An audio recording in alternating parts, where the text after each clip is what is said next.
Hey everybody, and Tony here with a review of Richard Strauss's Elektra with conductor Daniel Barenboim, which I saw at the Staatsoper unter den Linden. First of all, I would love to thank the ever-magnificent Madame Bonita Hyman for the free ticket. So, Madame Hyman, if you're watching this, I cannot thank you enough for the wonderful time I had watching this particular performance of Elektra. So, I hope you also managed to sit back, relax, and enjoy this review. Moreover, tonight's performance of Elektra was dedicated to Theo Adam, who passed away about 2 weeks ago at the age of 92.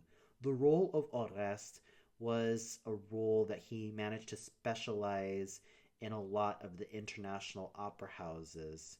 So, Herr Adam, Ruhe in Frieden, rest in peace, and may your exciting legacy as one of the finest bass baritones of Germany live on in all of our hearts. With that said, let's get on to the review. My main reason for catching this performance of Elektra was to catch Ricarda Merbeth, who ended up replacing Evelyn Herlitzius, who was sick, as Elektra, and Vida Mikneviciute, in which she sang the role of Chrysothemis. And I have to say that these two ladies managed to do a fine job on their respective roles. Let's start off with Ricarda Merbeth as Elektra.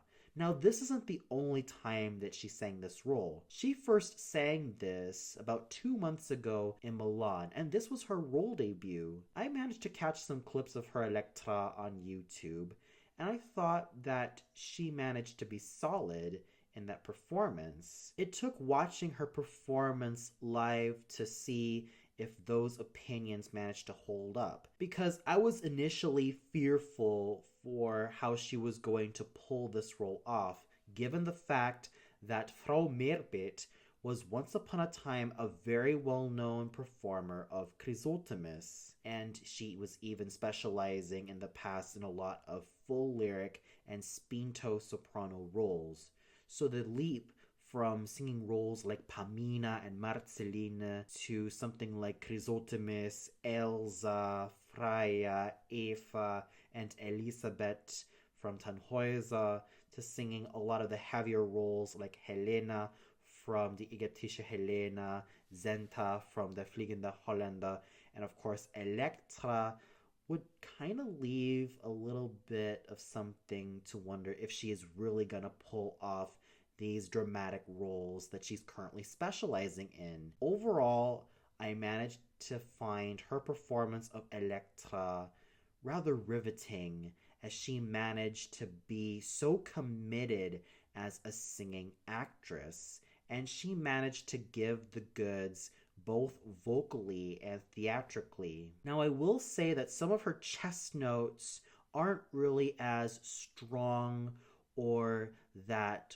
full as I would love them to be. On the other hand, some of her other chest notes managed to be okay in my opinion. And of course, by listening to her voice as Elektra, she sounded more like a pushed up Chrysothemis. I sort of miss that overall metallic quality that is evidenced in the likes of Astrid Varnay, that huge ocean-like sound evidenced in singers like Gertrud Grob-Brandl and Birgit Nilsson, and even that anguish in tone evidenced in someone like Gwyneth Jones, and even to some extent Hildegard Behrens, and of course the overall full package when it comes to voice and theatricality in someone like Deborah Pulaski.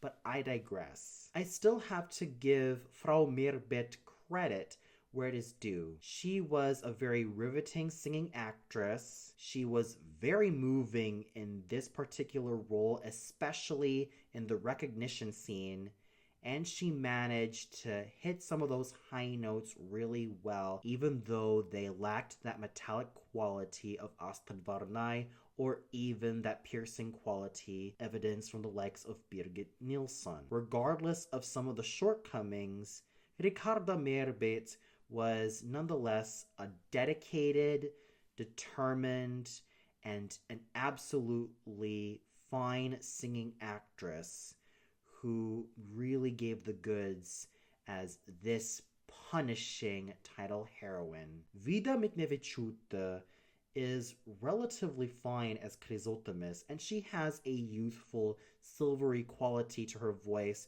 which contrasts nicely to Ricarda Merbeth's slightly fuller sound. Now, Vida Mikneviciute is a soprano whose career I have been following for quite some time.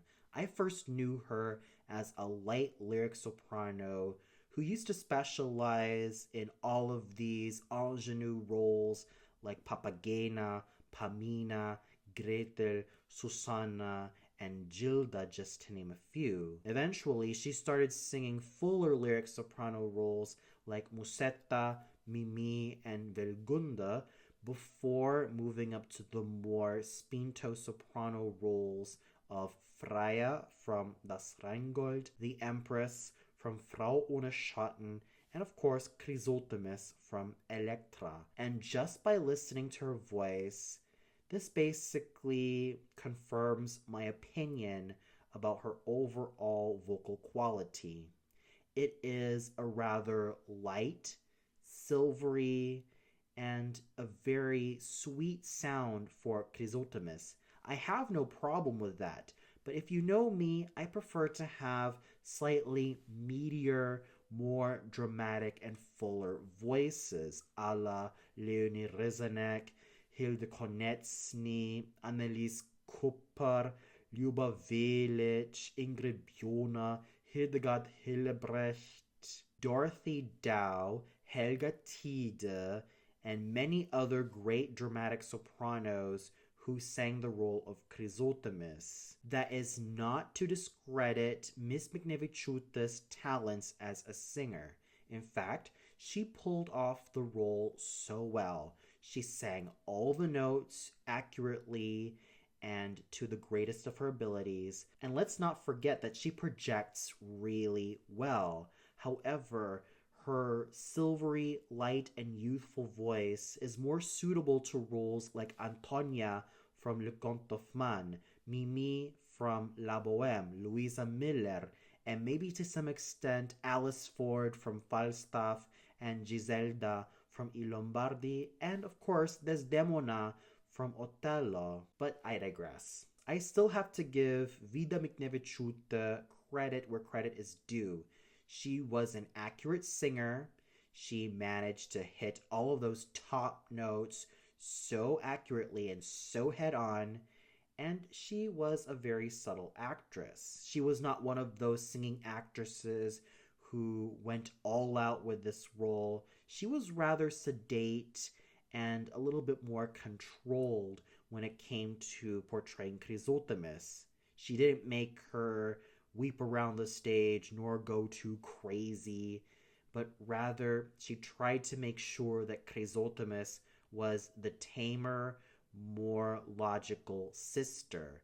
And for that, she managed to do really well in that aspect. So when all is said and done, brava to Vida Mikneviciute for pulling off this role to her very best. What more can I say about Waltraud Meier as Clytemnestra? She continues to imbue so much grace, stature, nobility, and emotional baggage to this particular queen that I was totally invested.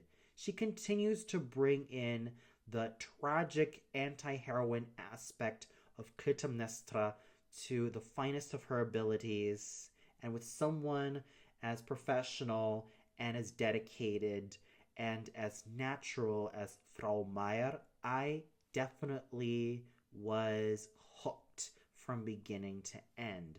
I could feel and see her pain. I could see her yearning to try to connect with Elektra, and I could definitely see and feel and hear the pathos that she has not only in her mannerisms but also in her voice, which shows no signs of tatter whatsoever. And even though she is currently in her 60s, it still manages to have that signature metallic quality she was always well known for. Stefan Rugama continues to do a solid job as a guest. However, if you know me, I always prefer a true Heldentenor singing this role, whether it be Max Lorenz, Setz van Holm, Ramon Vinay, Hans Beira, or James King. I could never go wrong with any of these gentlemen. With Stefan Rugama, he managed to continue to use that fine lyric tenor voice of his to bring out that signature nastiness that a Gist has. And he managed to die effectively on stage. So even though I would have loved to have a fuller, baritonal sounding, metallic, and dare I say, more masculine Helden tenor voice, I still have to give it to Stefan Rugama for being such a professional. René Papa was an absolute stage god as Oreste. This is a role he has been singing in a lot of the major opera houses for many years, and he definitely showed the goods. You could see the anguish when he felt like Elektra forgot about him, and you could see the nobility he has in his bearing. More than anything, that nobility is reflected in his signature basso cantante voice, which he manages to make it ring so excitingly and so floridly that he caught me at the edge of my seat. We also had such equally stirring performances from Franz Matsura's wise and strong tutor, Stephen Bronk's masculine and strong old servant, as he also took over this role from Olaf Behr, who was also sick, Florian Hoffmann's rowdy young servant, Renata Behle's strong, characterful,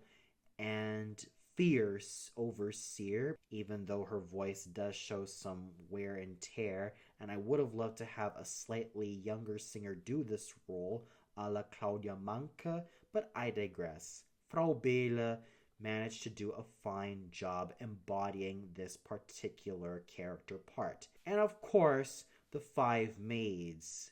Bonita Hyman's strong, powerful, and ocean-like contralto voice as the first maid. Marina Prudenskaya's steely and focused dramatic mezzo voice being put to fine use as the second maid. Katarina Kamaloha's agile, flexible, and absolutely gorgeous lyric dramatic mezzo-soprano voice being put to equally great use as the third maid. Anna Zamuel basically taking advantage of her gorgeous stage presence and full lyric soprano voice as the fourth maid.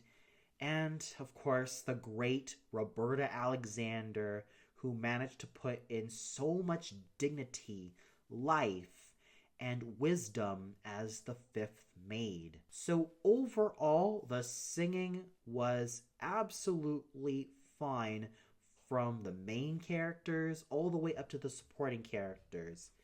Everyone was a pro. I especially have to give my hat off to the likes of Ricarda Merbeth and Vida Mikneviciute for making such fine impressions as the sister act. They basically used their strengths as singing actresses to bring these two sisters to life, and for that, their efforts cannot be ignored. And the conducting done by Daniel Barenboim was exciting as it's always been. He managed to bring out so much from the orchestra and from the singers that it is riveting. And I also have to give a lot of kudos to the extras for also moving the plot along as the palace servants. And let's not forget about the orchestra of the Staatsoper unter den Linden. Each and every member of this said orchestra was a true pro. So overall, when you have a fine spinto slash dramatic soprano like Ricarda Merbeth and a lovely lyric soprano in the form of Vida Mikneviciute, who rose up to the challenge to sing these two dramatic sisters, you definitely have an evening that proves that even when there were some things that were missing in their performances, there were definitely some things that were gained, such as riveting performances, really great acting, and working off of each other like the true professionals that they are.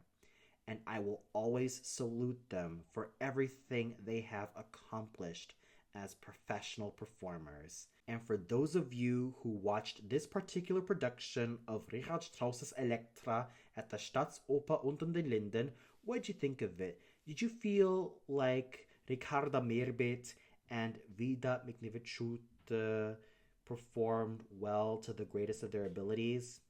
Did you feel like they were overparted as the titular heroine and her sister respectively? Or did you feel like there was another singer who stood out beyond the rest? Comment below and let me know.